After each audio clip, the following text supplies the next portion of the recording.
Check, check, check. Can you hear me? Can you hear me? Check 1, 2. Can you hear me? Check 1, 2. Can you hear me? Let me know if you can hear me. I'm running behind. I got to get all this information in. Press a 7 if you can hear me, family. Press a 7 if you can hear me. Let me share this on Facebook real quick. I won't be trolling today, family. I trolled all day yesterday. You know what I'm saying? I trolled all day yesterday. All day yesterday. If you wasn't on Facebook, man, you missed it. I trolled from the time. So yesterday I had the children because my wife was working. And so, you know, we played, and while they was playing, I was trolling up a storm. Oh my goodness. I done trolled myself out. I even got tired trolling yesterday. Yeah, boy, I trolled up a storm. I'm trying to tell you, 50 Cent ain't got nothing on me. Goodness, that's great. But what I was trolling for is to get this message out that we not playing with you, that we not playing with you. We're going to go toe for toe and word for word with you. Yeah, we're going to listen. The difference between me and a lot of the past people that call themselves Moorish American leaders and Grand Sheik, they gonna take the road like Islam, to your way be yours, to mine be mine. I'm gonna take the same road, but in my parting notes, I got something to say. Ain't nowhere in the world that you're going to say what you want to me and then think that I'm going to just part ways. Come on, man. And then when you start getting into your old gangster stuff, you're going to do this and you're going to do that. Okay. All right. Whatever. I mean, man, listen. Ain't nobody caring about your whole gangster self. Because if you are Moorish American and you still allowing yourself to be subjugated by a system that fights to keep you in this condition and you haven't organized to fight to come out of this condition, I don't believe you're gangster. I do believe you're crazy. I do believe that you would most likely would try to harm someone that looked like you and disagree with you. But I don't think you would harm anyone that would try to harm you. So good luck with that. You try to harm me. But with that being said, I don't want no trouble. I don't want no smoke. All I want is the truth. So if you want the truth, I want the truth. There shouldn't be no beef. If you disagree with my style, just go to the next show. Go to the next presentation. Go listen to the next more. Don't listen to me. If you disagree with my style, why would you come on my page, get mad at me, and then I respond to you being mad at me, and then you want to beat me up? See what I'm saying? Don't make sense, do it. Don't make sense, do it. I make a post, you come on my post, you get mad, and then I say something to you because you said something to me on my post, and then you want to beat me up. That don't make a lot of sense. I mean, people be saying the craziest thing. Oh, you just want to be famous. Yep, I sure do. I want the whole world to know me so I can tell them about you. I do. You're absolutely right. I want clout. I want clicks. I want everybody to watch me so they can hear the truth about our holy and divine prophet. And if you about the truth, you should want it too. With that being said, family, let me get to my demonstration. So one of the things that we need to get to the bottom of today is in the front of our Quran, or the Holy Koran of the Moorish Science Temple of America, there is a guy named Sultan Abdul Aziz Ibn Saud. And now the reason why we need to get to the bottom of this, because you will hear me plenty times and say it's that Moorish Americans is trying to be like the pale Arab. You hear me say that all the time. And some would say, but hold up, wait a minute. This looks like a pale Arab in the Holy Koran of the Moorish Science Temple of America. Let's be very clear. Let's be very clear. When we look at, and listen. Looks can be deceiving, you know what I mean? Because of how history has transactioned. So looks can be deceiving, but nevertheless, let's look at context. If you are not able to understand context, then you never would be able to understand the teachings of the Prophet Noble Drew Ali. And that's just it in a nutshell. If you believe Prophet Noble Drew Ali is a holy and divine prophet, if you believe that Prophet Noble Drew Ali is an inspired prophet that can inspire you, then the whole thing about Prophet Noble Drew Ali is to try to figure out the equation. Would he put a pale Arab in the Holy Koran of the Moorish Science Temple of America that would be a detriment to you? I say no. If he's like the writing says that he was divinely prepared and sent to this earth, there's no way that he would put a pale Arab. And when I say a pale Arab, I'm talking about the pale skinned nation of Europe who invaded the Arabian Peninsula. They took advantage of the weakness of some of the indigenous Arab. They mixed with some of them, and then they reinvented Islam. And now people today thinking that what they got is what Islam is. I say nay. But nevertheless, anyway, we're going to get into it today. And I want to give you my understanding of why this guy made it to the second page of the Holy Koran of the Moorish Science Temple of America. You know what I'm saying? Now, to me, when I look at him, he looked like my cousin Frankie. I got a cousin, he passed for now. He looked just like him. And Frankie was a piece of work. I'm trying to tell you. But anyway, family, we're about to get started. Make sure you share this with everybody. Hey, family, listen. I want y'all to give me a 7 when I finish this statement right here. Listen to me. For the next 6 months, I'm going to be turned up on fire. You know what I mean? I am. I would advise, if you got thin skin, just stay out my way. Don't approach me. Don't say nothing to me. I'm going to go ahead and teach. If you hear your name, just act like I ain't say nothing. You know what I mean? Because I might want to engage. I might want to engage, and I might not. But if I engage, I will only use you as a springboard or a sounding board to teach others the truth. That's it. I will not call you out your name unless you call me out mine. If you call me a fool, I'm going to call you a fool. If you call me a hypocrite, I'm going to call you a hypocrite. If you call me a punk, I'm going to call you a punk. I am not the Moors that you're used to. That's just what it is.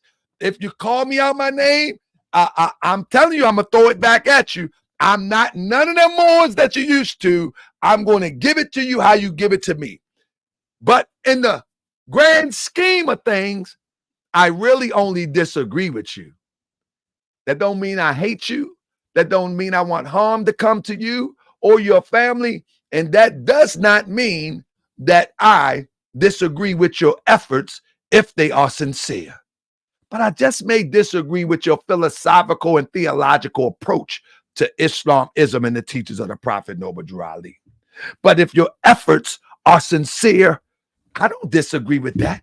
If you are teaching children, if you are pushing culture, if you are pushing the ideal to the best of your ability, I'm with all of that. But that don't mean I have to agree with your philosophical or theological approach to the teachings of the Prophet Noble Drew Ali. I stick to the strict teachings of Prophet Noble Drew Ali, and I coined the phrase Islamism, but I want to associate it with the phrase I coined. I didn't coin Islamism, but I want to associate it the phrase, and I coined the phrase called Orthodox Islamism. And what that means is I stick straight to the letter of the teachings of the Prophet Noble Drew Ali from his example and from what he wrote without interpretation. We can interpret, but without interpretation. That's it. Now, here we go. So, when we open up our Quran, let me see if I can find the picture right quick. For some reason, I didn't have it on deck, but I'm going to get it on deck right now. When we open up our Quran to page 2, we will find this picture. In fact, I do it right here. Matter of fact, let's just start. I ain't got to waste no time. This ain't Moorish World TV. Let's get away from the preliminaries. So, one thing that we have to understand, family, and please remember context. We always remember context in the Moorish Science Temple of America, family, because the prophet, if you don't know context, you're gonna miss the message. You're gonna miss the message. You know what I mean? So here we go. Let me close this out real quick. Bam.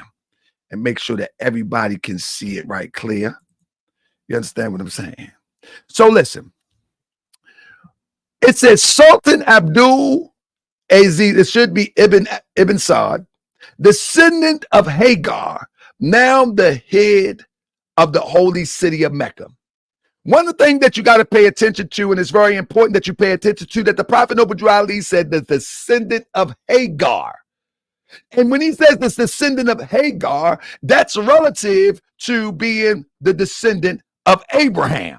You understand what I'm saying? And so the Prophet Noble Ali makes sure that he points out that this guy is descendant of Abraham. And that's very important that you understand that.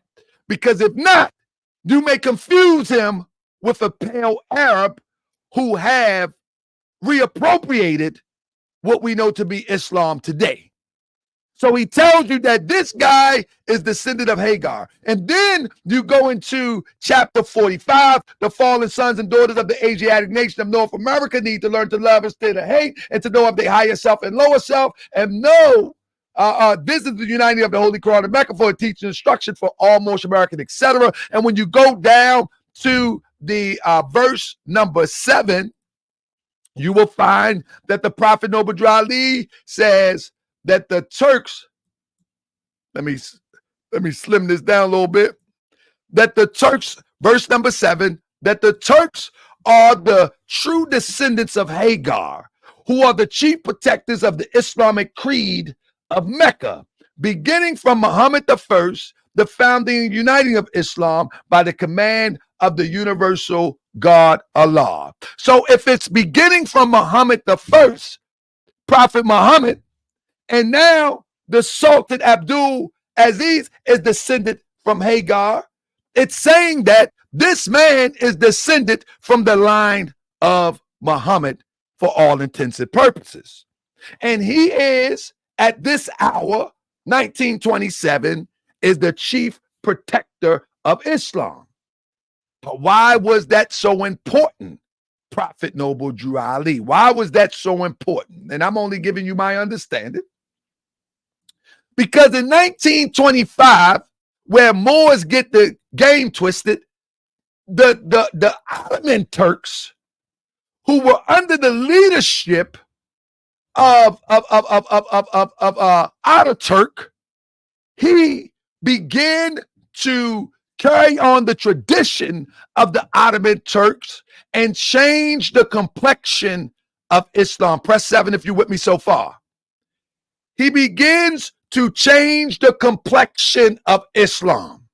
So when you look at the Turks that's wearing the fez, the Ottoman Turks was the ones who would begin to change the complexion of Islam.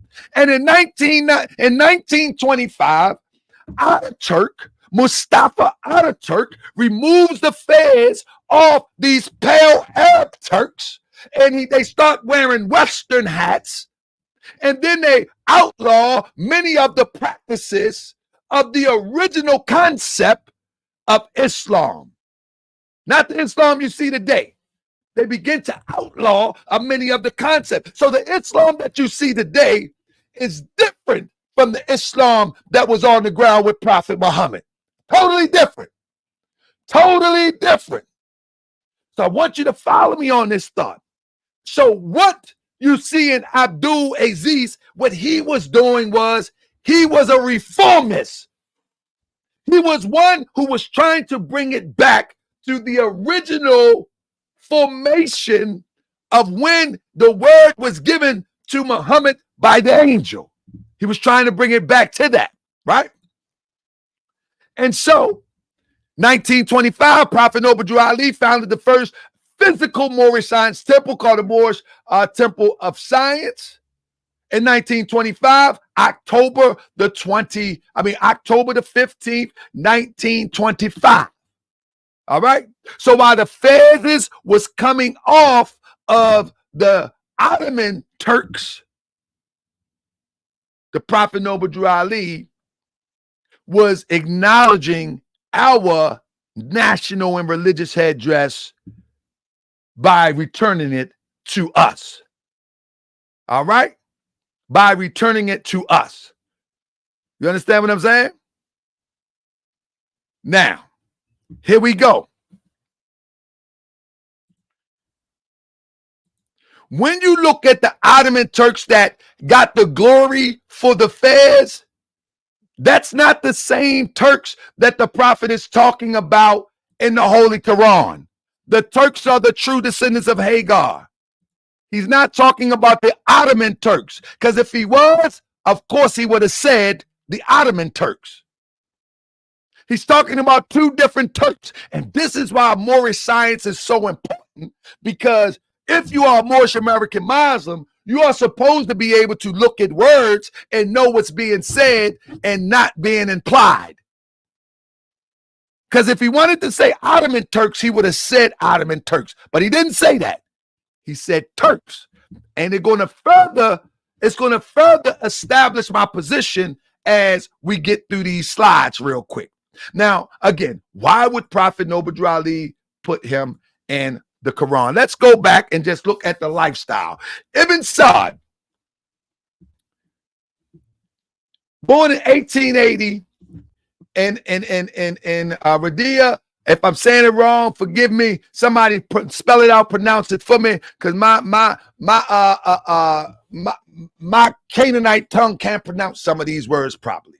He died November the 9th, 1953, in Al-Taf, Saudi Arabia. Was a tribal Muslim. Listen to this. Was a tribal Muslim and a religious leader who formed the modern state of Saudi Arabia. He formed the modern state of Saudi Arabia and initiated the exploitation of its oil. The young leader, Saud, ruled much of Arabia from 1780s to the 1880s. But while Ibenn Saud was still an infant, his father was driven out by rivals. The Rashids became penniless exiles in Kuwait. I think that's something we need to underscore. Somebody saying Riyadh. My man, Riyadh. Thank you, Assistant Grand Chief. Riyadh. They became penniless. Now, I want you to let this resonate with you. They became penniless exiles in Kuwait. This is one that would find a nation. They became penniless. Let that hang in the air. In 1901, Ibenn Saud, then 21, set out from Kuwait with 40 Campbell men in a bold attempt to regain his family lands. I want everybody to say 40 men with me. 40 men. We're not talking about weak Moors. We're not talking about weak, let's play along and get along. We're not talking about weak little guys, boys with mustaches and beards. We're saying 40 men. They went to go to reclaim that which was lost. Here is the example that the prophet is giving us. It don't take a lot. It don't take a lot. That's one example why he's in our Quran. You know what I mean?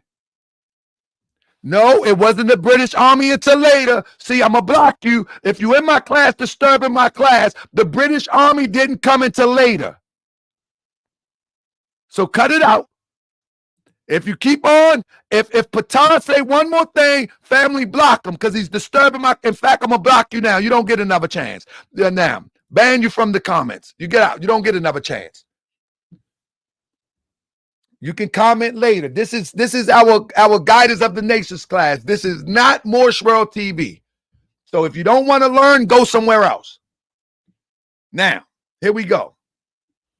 I can't stand people that try to. I don't come in there when you over there doing your work bothering you. Anyway, anybody can chime in, but wait till we get through these slides and then we might talk about something. Anyway, so he came with 40 men initially. Initially with 40 men. All right. Now, with that being said,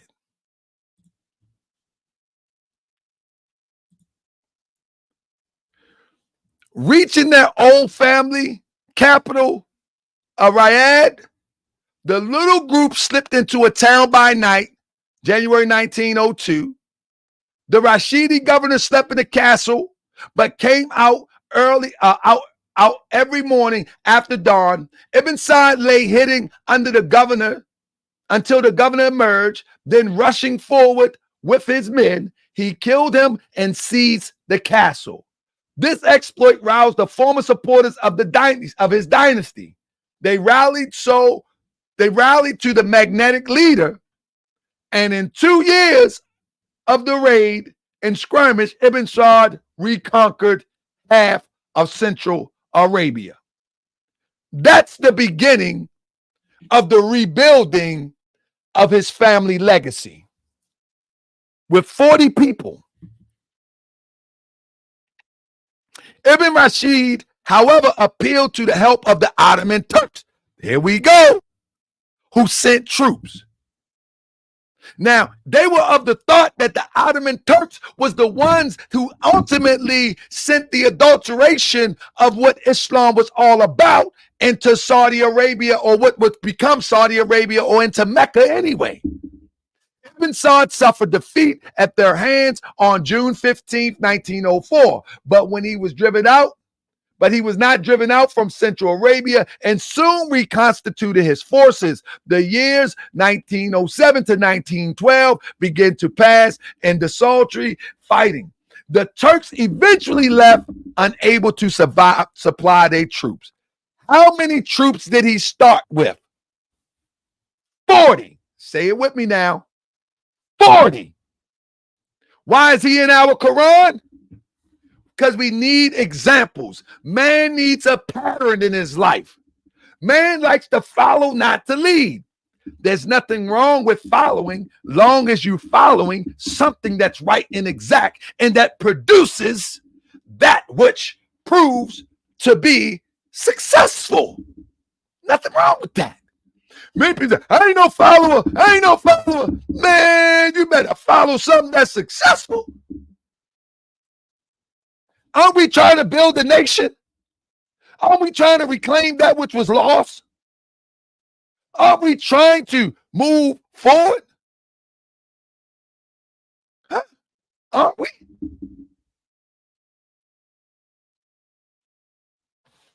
Here we go.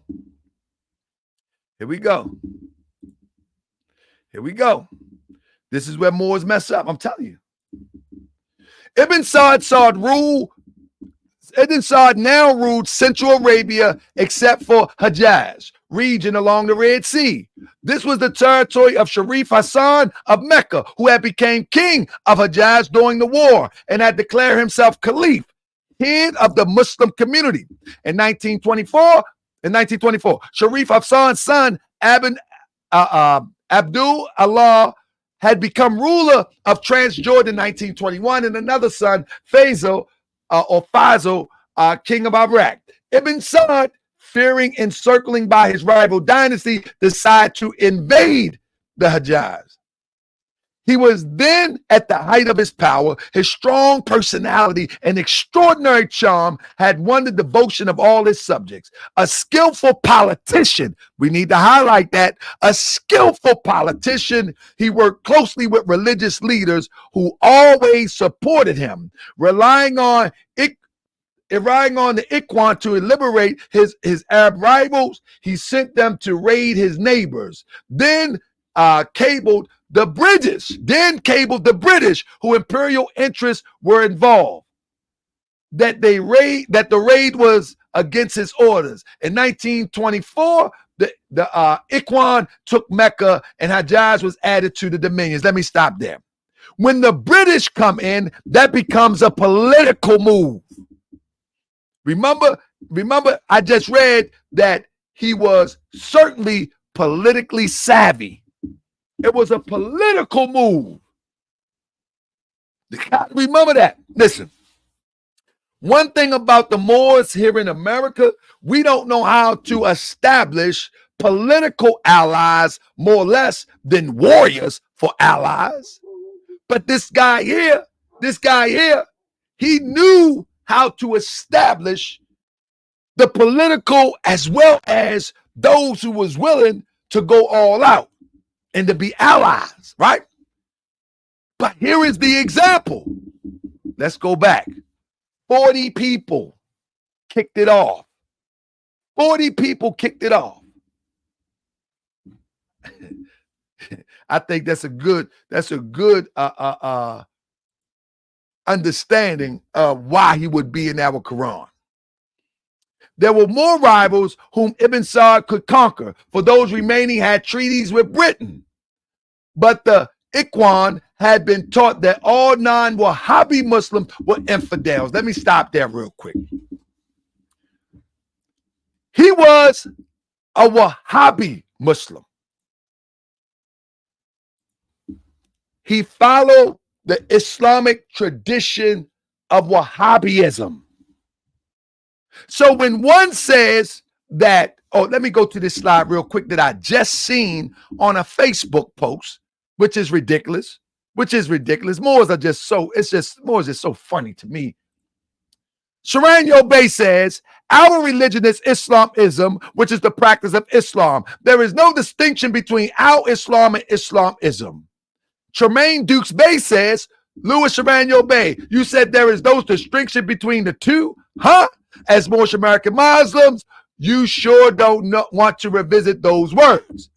I'll revisit them for you, Tremaine Dukes Bey. He said that our Islam and Islamism, there is no distinction. Well, Sunni, Shiite, Wahhabi, Salafi, Barelvi, I said Sufi, and Deobandi are all different expressions of our Islam. What do you mean there is no difference between our Islam and Islamism? Those are all different expressions of our Islam.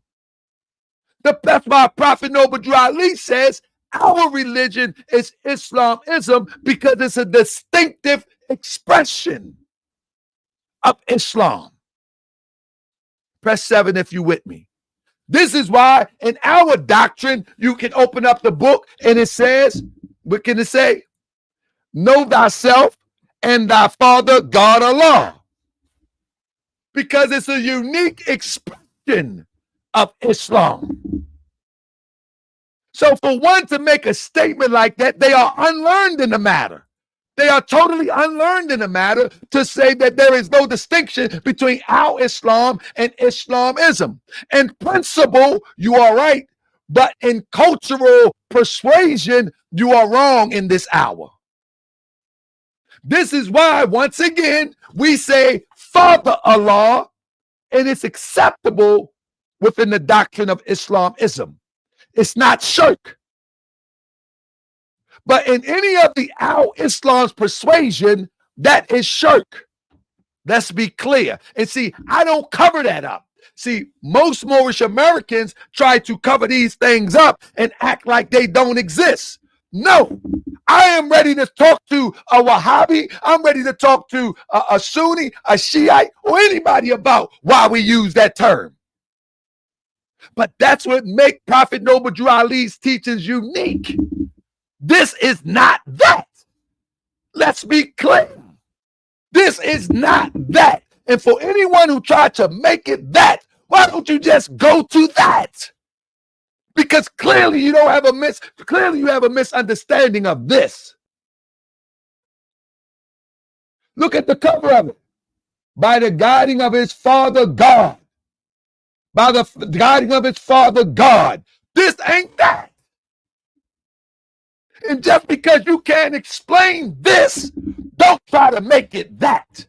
That's my argument. That's my argument. Let's get busy. Now, let's talk about Wahhabism for a second. Because Wahhabism, although it's an arm of the Sunni, of the branch of Islam, even most Sunnis don't like the Wahhabis.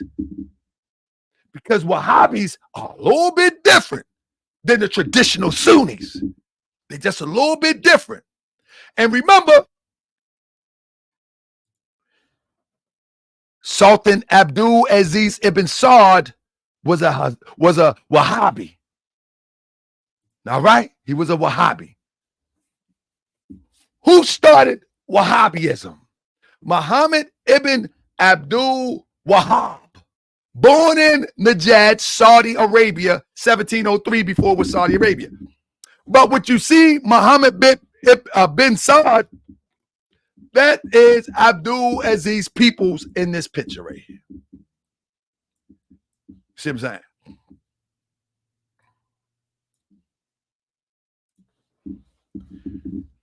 Ibn Wahhab, check what he did. He married an affluent woman. When she died, he inherited her property and wealth. Muhammad bin al-Wahhab had 6 sons: Hassan, Abdullah, Hassan, Ali, Ibrahim, and Abdul Aziz, who died in his youth. All of his surviving sons established religious schools close to their home and taught young students in secret meetings. He taught young students in secret meetings. Why you keep saying that, Grand Sheik? Members must attend their public and ADAP meetings promptly. Members are to attend their public and ADAP meetings promptly. He taught the young students in secret meetings. Why was that important? Because he didn't want the purity of what he was teaching to be adulterated, as we see on the internet today with the teachers of the Prophet Noble Drew Ali. So our Prophet Noble Drew Ali says members must attend their public and their ADAP meetings promptly. Follow the thought. I'm telling you, Prophet Noble Drew Ali is amazing. He's amazing. It wasn't until the 8th century when the man by the name of Muhammad ibn Abdul Wahhab brought about change to modern Saudi Arabia through the assistance of political alliances. Is it nationality? Is a political thing? Isn't nationality political? Is it? But we don't know the right alliances to create because we're too busy trying to correct those who are pushing misinformation and play along to get along doctrines under the name of the Prophet Noble Drew Ali. They're pushing play along to get along doctrines under the name of Prophet Noble Drew Ali. They don't want to be free. Let's look at this. High-ranking scholars and tribal leaders, I know I'm yelling, but this is what I do. High-ranking scholars and tribal leaders were not fond of this and exiled him from the town to a neighboring town. It is here when he formed an alliance with the ruler of Najd known as Muhammad Ibn Saud. And it was this that would start the journey of the expansion of Wahhabism. The teachings of Ibn Taymiyyah through Ibn Abdul Wahhab. Y'all see, he has a unique expression of Islam. Even the people of his tribe that was into the sense of the Sunni thing didn't like him. They didn't like him. You follow me? They didn't like him. But who is Taymiyyah? Ibn Taymiyyah. Here's one of his sayings. If you remain silent, if I remain silent and you remain silent, then who will teach the ignorant? That's Ibn Taymiyyah. Taymiyyah. Hopefully I'm saying it right. I mean, if I remain silent and you remain silent, then who will teach the ignorant?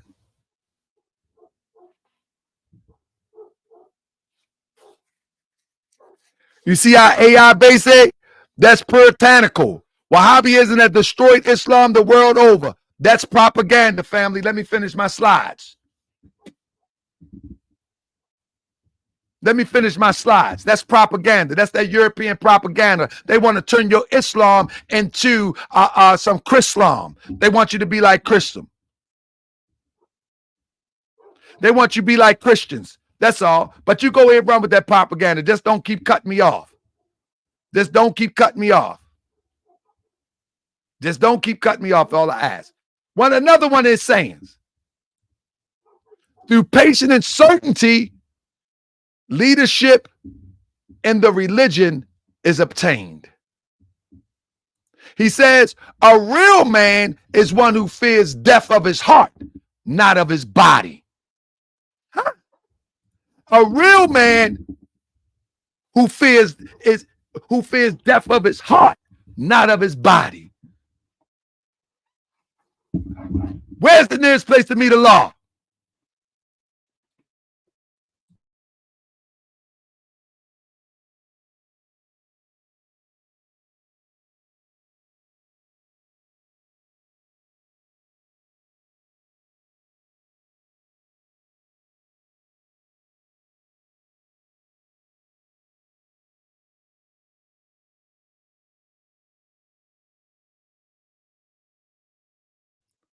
See what I'm saying? So when people don't study these things, they want to cherry pick. You know what I mean?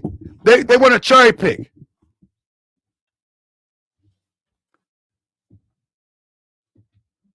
They want to cherry pick.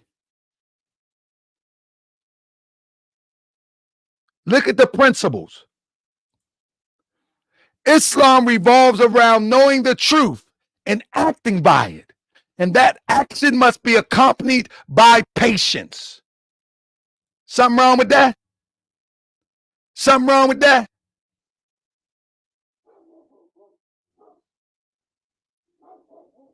Is something wrong with that? See, you can't take what somebody is demonstrating hundreds of years later, but we're looking at examples that we can parallel with what Prophet Noble Drew Ali taught, because it's in our Quran, a brother who was able to change a whole bunch of things in the favor of his nation. That's what we're looking at. We're looking at principle. He says, contentment is the greatest door that one enters to Allah, and it is the source of tranquility for the worshiper and paradise on earth. Do we talk about heaven on earth?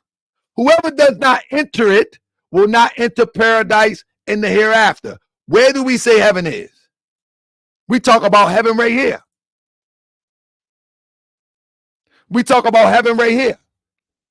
So the thing is that is everything going to line up perfectly? No, we are Moorish Americans. We are not Wahhabis. But we're looking at some parallels so we can hear the message of why this man, this Turk, is in our Quran. We're only looking at parallels because there has to be a parallel. There has to be a parallel reason why Prophet Noble Drew Ali put him in our Quran. If there is no parallel, there is no reason for him to be in the Quran. And so a wise person pulls out the parallel. The wise person do like the body do. Take the nutrients and poop out the food.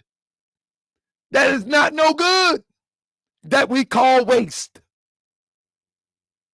That we call waste. Now, let's look at a couple more parallels. What this what bro say right here that really should get all Moorish Americans thinking when it's time to push this thing forward. What can my enemies do to me? My paradise is in my heart. It is with me wherever I go. To imprison me, I hope I ain't yelling too loud. Let me turn this down. To imprison me is to provide me with seclusion. To send me into exile is to send me away in the path of Allah.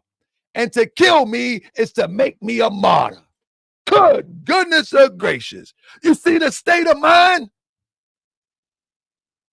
He said, what can my enemies do to me? My paradise is in my heart. Most people are praying for paradise that is somewhere far off. Most Sunni Muslims, they go and they martyr themselves for 15 virgins that drinking milk.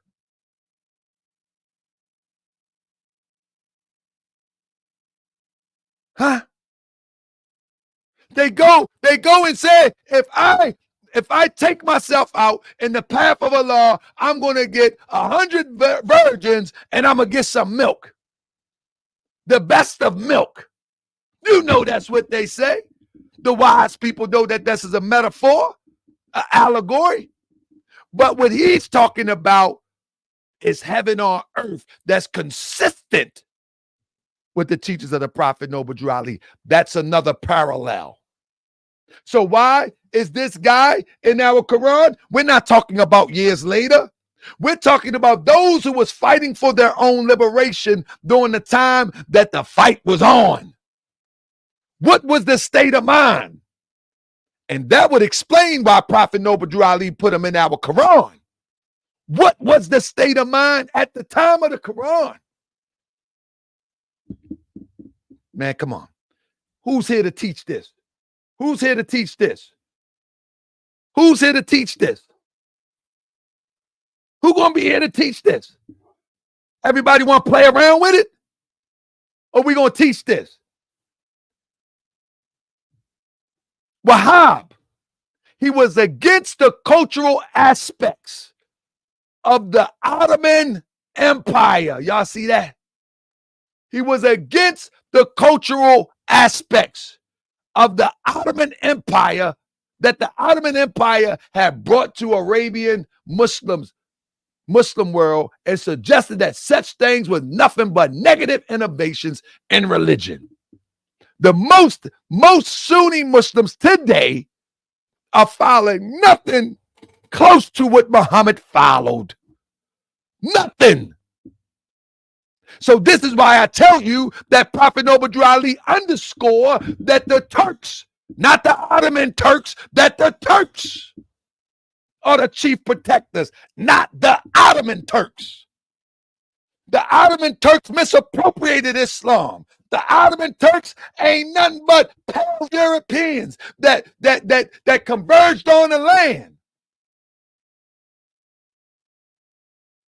Come on now. This is Islamism, family. Yeah. Hold on. Y'all know I'm doing this for views, right? Y'all know I'm just a clown, you know what I mean? I'm just doing this for views. I just learned this yesterday and I just want to be a clown. I'm a hype man. I'm just doing it for views. I'm unconscious. These people crazy. I mean, show me where the prophet spoke about the Ottoman Turks.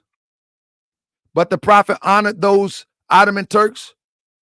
You can honor the Ottoman Turks, but show me where the prophet honored the Ottoman Turks. Listen, family. You can pick out some things this brother said. I'm going to be patient with this brother real quick.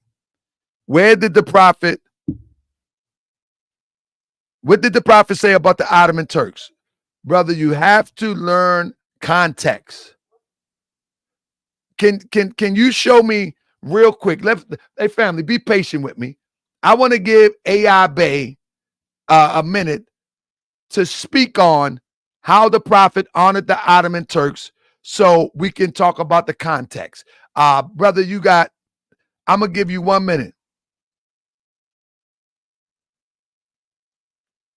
I say, what did he say, brother? Don't ask me a question. You said, are the Turks mentioned in the Quran and the 101s from the Ottoman Empire? Brother, I'm asking you a question. Show me what the prophet said so we can put it in context.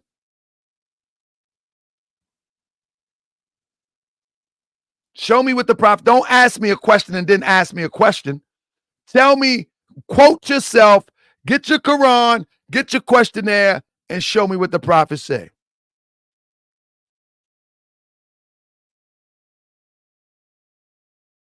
Show me. Give me. I'm gonna get a water. Let me get a water.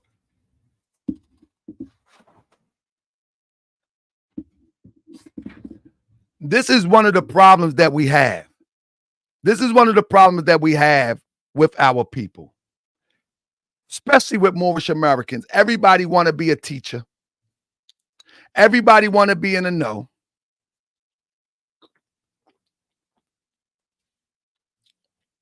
When was the head of Muhammad taken off?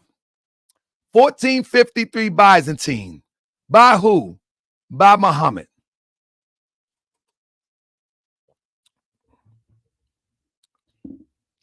Show me what you're talking about, brother. Everybody is not a teacher of this. This is why I say I am a scholar of Moorish science, Islamism, as taught by Prophet Noble Drew Ali. Anything else, you might get me. But this here, you don't stand a chance. And that's not arrogant talk. You don't stand a chance. Anyway, let me carry on. I already showed at the beginning of the thread when the Prophet Noble Drew Ali mentioned, let me keep that 21. When the Prophet mentioned right here, the Turks are the true descendants of Hagar. He didn't say Ottoman Turks. All right? He didn't say Ottoman Turks. He said the Turks are the true descendants of Hagar. He didn't say Ottoman Turks. And this is why I tell people, get yourself around elders. Get yourself around elders that actually can guide you into a foundation, and then you build on that foundation.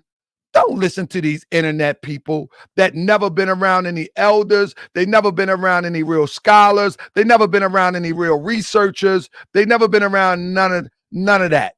Get yourself around some Moorish elders that can give you a foundation.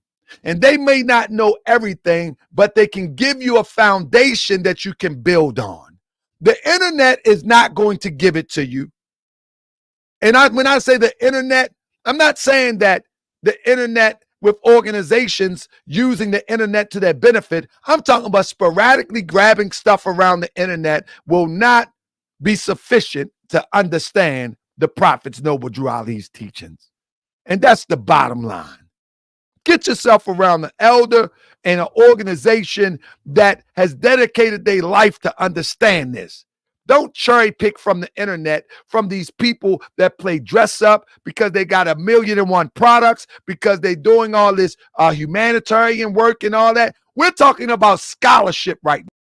About humanitarian work. We're not talking about how many children you fed. We're not talking about how many coats you gave out. We're not talking about how many sandwiches you gave out. We're not talking about any of that. We're strictly talking about the scholarship of Islamism right now.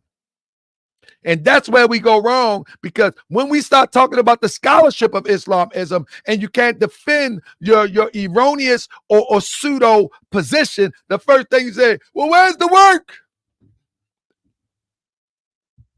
Anyway, let's get back to it. He won't be back. He won't be back. And if he does come back, family, remind me. He just needs to understand context. He need to, here you go. 83 and 84. I just repeated that. Context.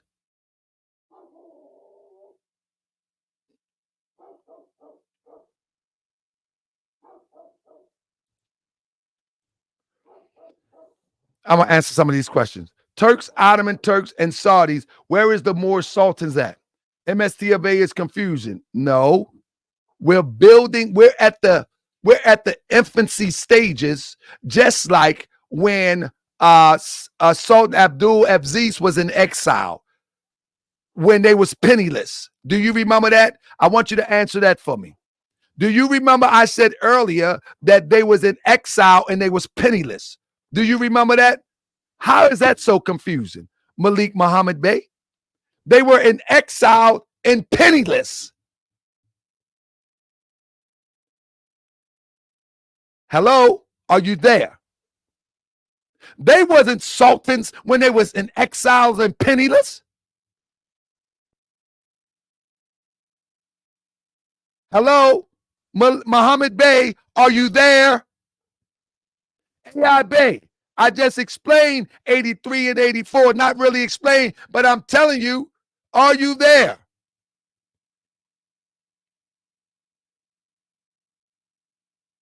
Did Prophet Noble Drew Ali mention them as Turks, Ottoman Turks? Did let me do this real quick. Now, because I can't stand everybody want to be scholars in this. Let me do this real quick. Family, indulge me. I got a minute. I hope y'all got a minute. I'm going to be real fast. I ain't got that many more slides.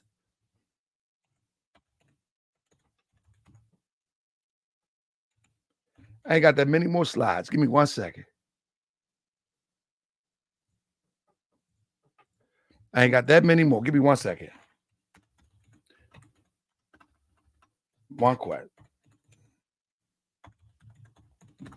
And this is the thing about the Moorish Science Temple of America is that, we spend too much. Don't nobody want to be a student. They always want to be the teacher. Let me share this real quick. Everybody want to be a teacher. Okay, here we go. When would 83? When was the head of Satan taken off?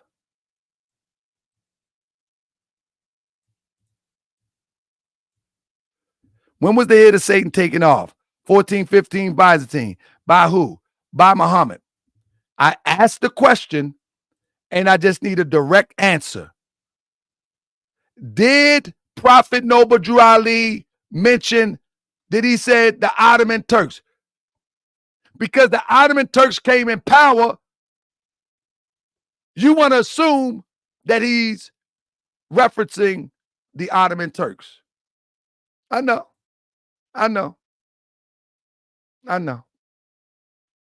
Prophet Noble Drew Ali gave you this message in such a way that you have to compartmentalize, that you have to contextualize in order to really get the message out.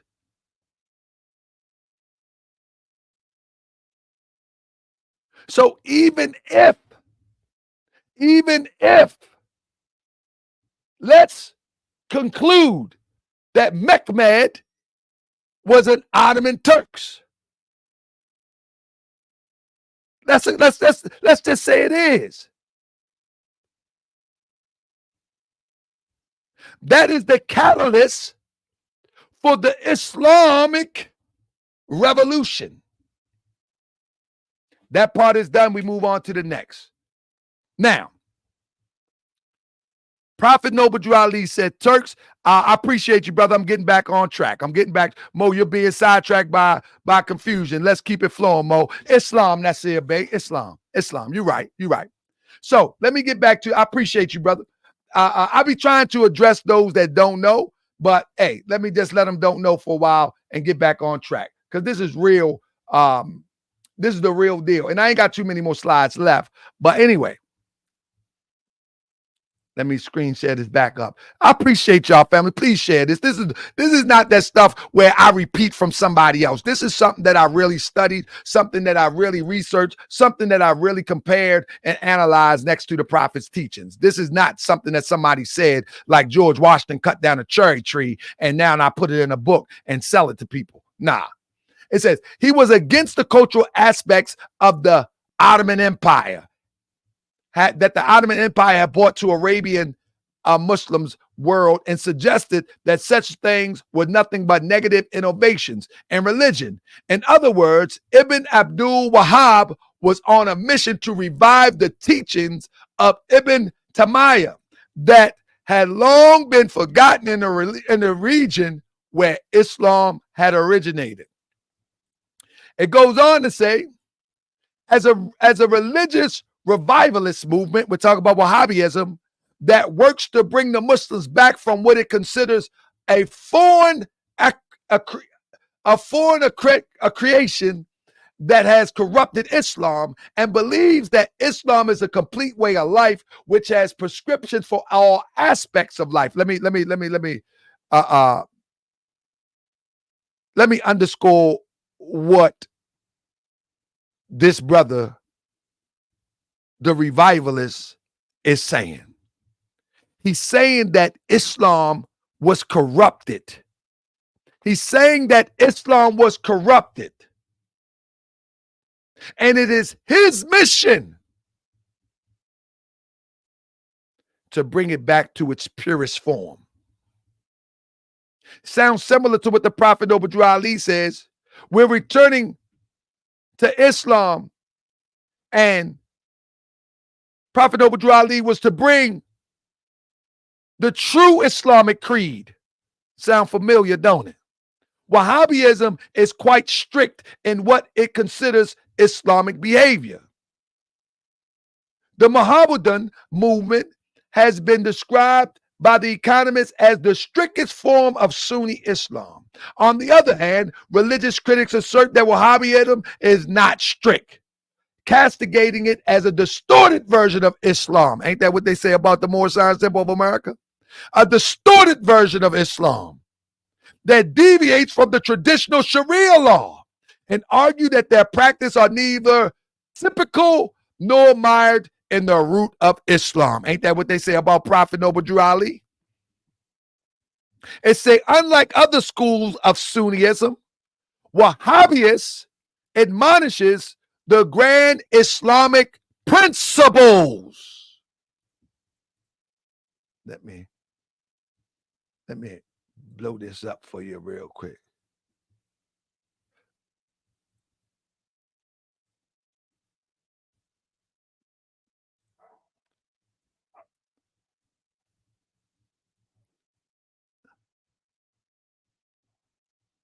Unlike other schools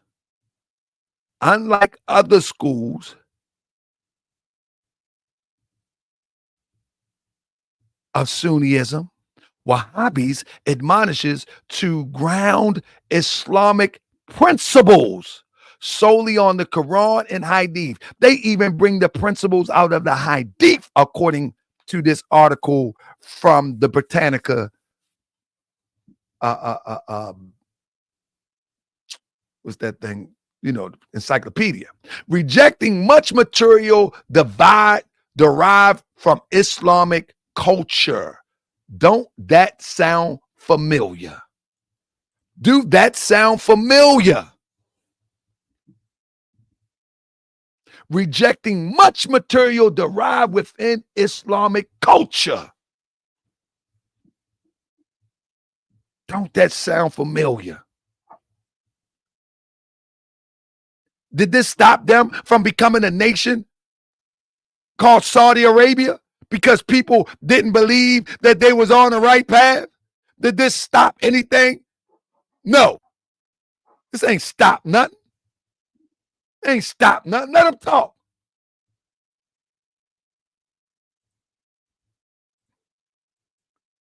Sound familiar? Inspired by the lofty teachings of the Holy Koran. Inspired by lofty teachings of the Quran. We have it as the revealed word of God. Allah.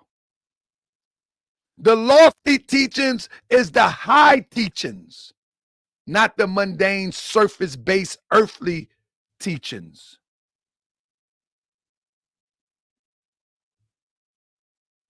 We are inspired, as Prophet Noble Drew Ali said, by the lofty teachings of Quran. Not the so if he says that there is a lofty teachings, there's also a mundane teachings, like you can marry your cousin. We're only inspired by the lofty teachings. Family, press 7 if you understand what I'm saying, man. We're not inspired by rituals. We're not inspired by customs. We're not inspired by Arab culture. We're inspired by the lofty teachings of the Quran. If there's a lofty teachings, then there's a basic teachings that we don't need.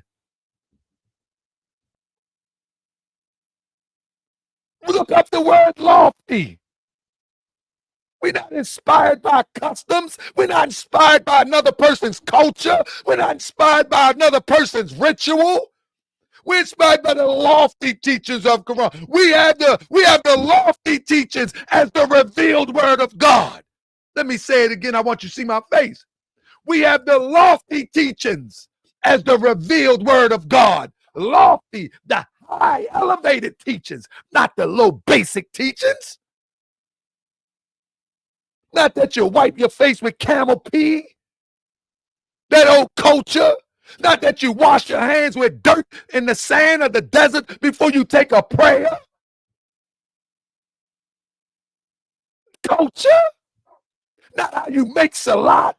Not how you make pilgrimage. Not how you make Ramadan. We're inspired by the lofty teachings. Tell me about some teachings of the Prophet Noble Drew Ali.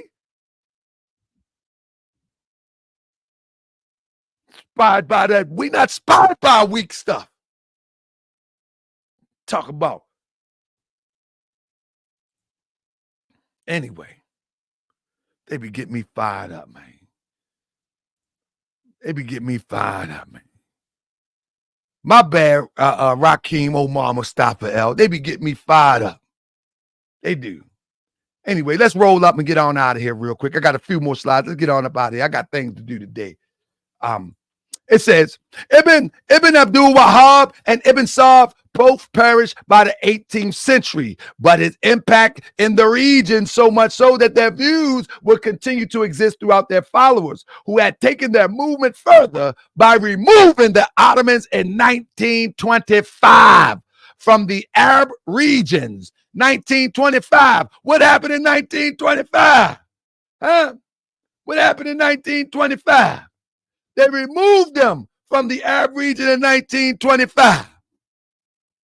That's when they took the fezes off. That's when the Moorish Temple of America had its first physical location.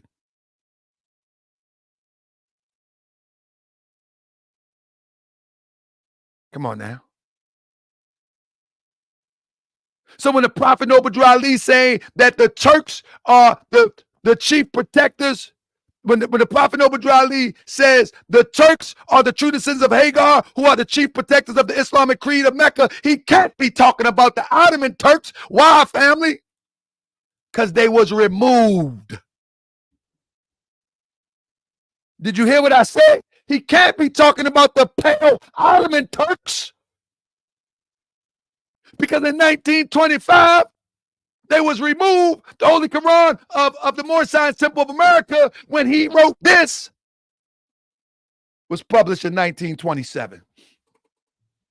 So who is he talking about? Come on, man. Come on, man. This is a prophet of God, man. And we ain't talking about no spooky prophet. We talking about practical prophet that agree with history. Ain't talking about no Ottoman pale Turk that y'all see in the movies. Talk about that. What y'all doing? What y'all doing? Can't be talking about the Ottoman Turks. They was put out by the guy you see in that Quran. Talk to me. Talk to me. This is what I mean by those who be under certain leaderships, and I'm going to say it, poking my chest out. Your Grand Sheik is failing you. They putting too much time in other places. The Grand Sheik is supposed to be the clergy of the science of the doctrine of Moorish Science Temple of America. If you want to be the political wing, then be the political wing. If you want to be the cultural wing, then be the cultural wing. But if you want to be the scholar and teach this, then you're going to have to put a lot of hours in to connect the dots, because this is not a jet magazine that you just read. This is something that you have to connect and associate and reconnect and revisit as history unfolds in present day. A true leader, when it comes to the scholarship of any doctrine, they should refresh in themselves every time they teach a subject matter. They should not grab old papers and try to teach them as if those old papers are same way they were the day that they found them.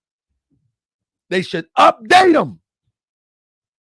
I take a minute. I take an hour. I was telling Sister Robin today. I was like, I gotta go. I took my lunch with me. I said, I gotta go. I took my lunch with me. I gotta go.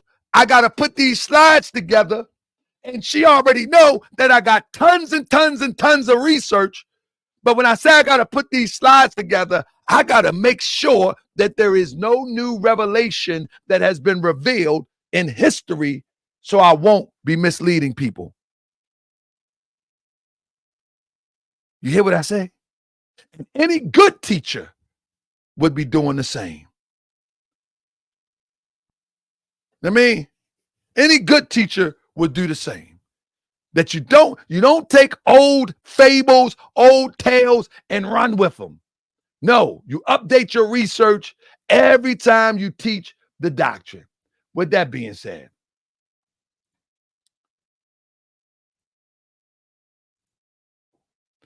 Wahhabis brought Arab nationalism, which caused the defeat of the Ottomans, who were considered outsiders.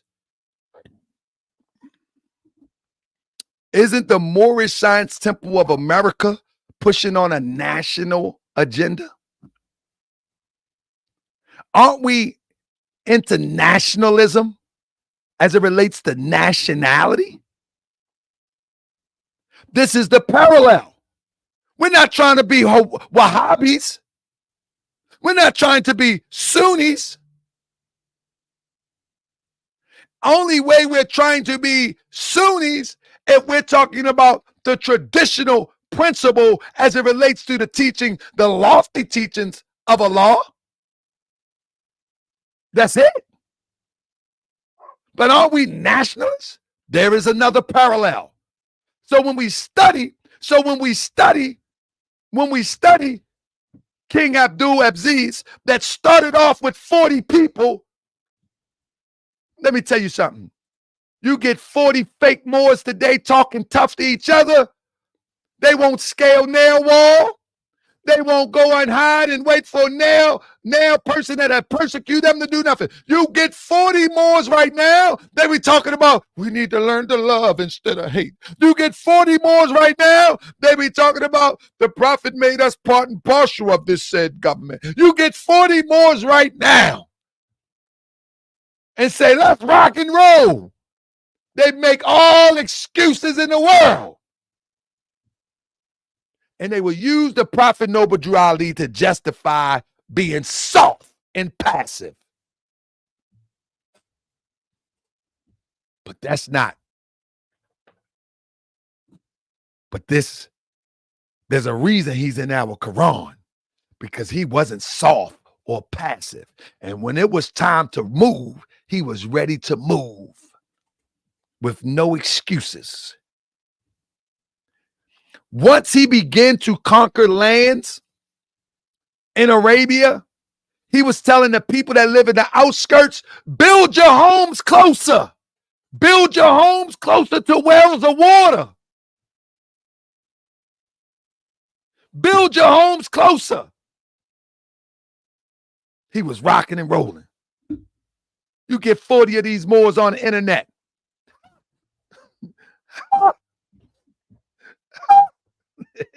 It's an old school joke. I don't even know if I'm saying it right. Anyway, let me get out of here. I got about 5 more minutes. Let me get up out of here real quick.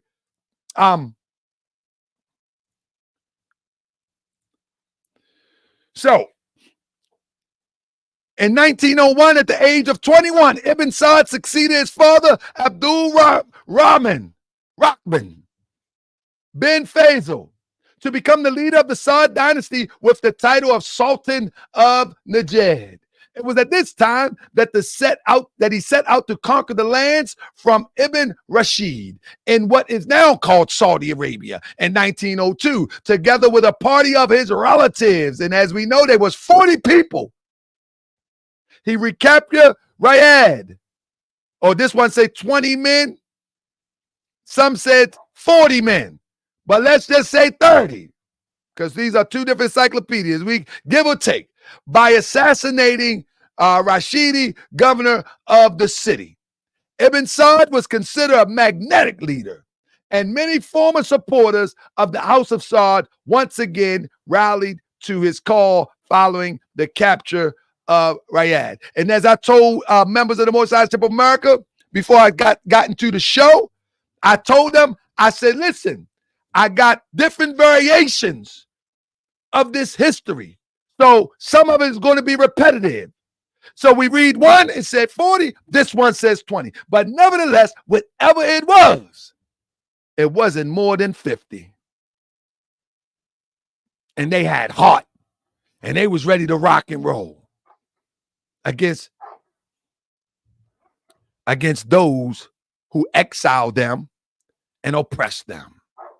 It said, for 2 years following his dramatic capture in Riyadh, Ibenn Sad recaptured almost half of Najd from Rashidi. In 1904, however, Ibn Rashidi appealed to the Ottoman, and we already did that. Let me see what else I got. I don't want to stay too long. In 1925, the Sauds defeated Hassan in battle. I think a lot of this is repeat, so I'll stop right there. But let me get back to this. The point of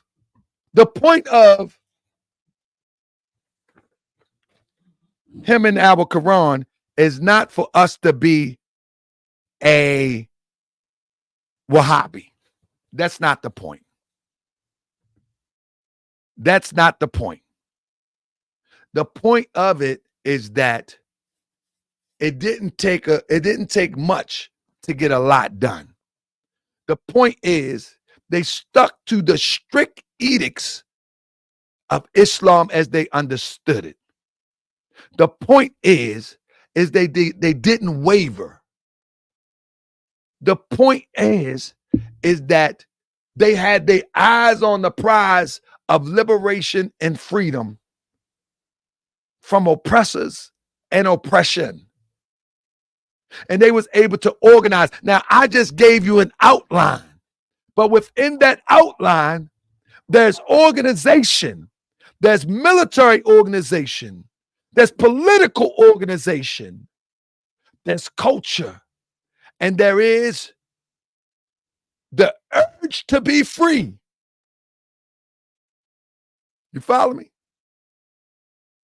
Many people are still comfortable and they don't even have the urge or the desire to be free. They're comfortable. Sultan Ibenn Saud Aziz and his people, they had the desire to be free. They could taste freedom. They could taste freedom. We are comfortable. We are comfortable with McDonald's. We are comfortable with dress up. making new capes, making new robes, making new shoes, making new fezzes, blue fezzes, red fezzes, white fezzes, orange fezzes. We're comfortable with that. Prophet Noble Ali came to get us prepared to be ushered into a liberated nation of people. You know what I mean? He came to help liberate a nation of people. And we're caught up in the fanciest curly shoes. We're caught up in the fanciest robes. We're caught up in the fanciest blue fez and the stones in the fez and the stones into the turban. And we caught up in so much goofy stuff, it doesn't make sense. We read some of these books that these fake scholars put out, then nobody checks them. Man, that's garbage. Nobody checks them. The Prophet Noble Ali is trying to usher us into ultimate freedom, full freedom. But before we can get there, we have to be organized. We have to be organized. And the Moorish Temple of America is that vehicle that organizes us and rides us off into the sunset of freedom. With that being said, I can't go no more. I got to go. That's my time. I hope I gave y'all a starting point. Now, what I said is not the end all be all, but it should be a foundation so you can understand the parallels and know what we need to do to get up out of this condition of oppression. Because we are under the on hand of oppression without a doubt or contradiction. And only you are going to get us up out of here. And adopting other people's cultures, adopting other people's rituals, not establishing your own, then you're going to stay in there for quite some time. Peace and love, family. I see y'all sometime on Facebook, YouTube, or somewhere, or in the community. Peace and love.